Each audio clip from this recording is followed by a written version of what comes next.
चला तर स्वागत आहे तुमचं एका नवीन ब्लॉगमध्ये। आजचं ना एकदम किचनमध्ये काहीतरी स्पेशल भाजी आहे, तर म्हटलं चला तुमच्यासोबतही शेअर करते काय आहे तर तुम्हाला नक्कीच सांगते। तर हे बघा, इथं मी पहिला आमटी वगैरे अशी मस्त बनवून घेतली, सगळे मसाले ते टाकून। ते तर काही तुम्हाला दाखवलं नाही मी, डायरेक्ट म्हणजे भाजी बनवली तेच आहे। आणि याच्यामध्ये आता मला हे वडे सोडायचे आहेत। आमच्या इकडे याला ना डुबोकवडा म्हणतात, तुमच्या इकडे याला काय म्हणतात मला नक्कीच सांगा। बेसन पीठ वगैरे मसाले ते सगळं म्हणजे टाकून असं निबर बेसन पीठ करून घ्यायचं आणि हे असे याच्यामध्ये वडे सोडून द्यायचे। तर इतकं म्हणजे छान भाजी होते ना। तर सगळी भाजी वगैरे बनवून घेतली, तोपर्यंत म्हटलं त्याला पीठ मळून घेते आणि तुम्हाला भाजी दाखवते मी कशी झाली। तर इतकी छान भाजी झाली ना, म्हणजे एकदम मटणासारखी भाजी याची लागते आपण कधी बनवली तर, आणि एकदम छान लागते खायला बी। तर एका दिवशी नक्कीच बनवून बघा।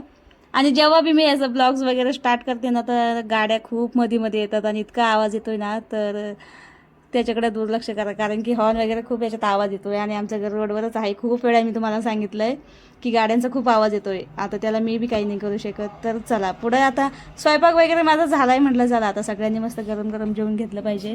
कैरी लिंबू कांदा मस्त मी आता कापलाय आणि आता आम्हाला सगळ्याला जेवायचं होतं। तर चला, आजचा ब्लॉग तुम्हाला कसा वाटला मला नक्कीच कमेंटमध्ये सांगा, आणि तुम्हाला ब्लॉग आवडला असेल तर लाईक सबस्क्राईब शेअर करायला विसरू नका। चला मग भेटूया आपण पुढच्या व्हिडिओमध्ये, तोपर्यंत बाय।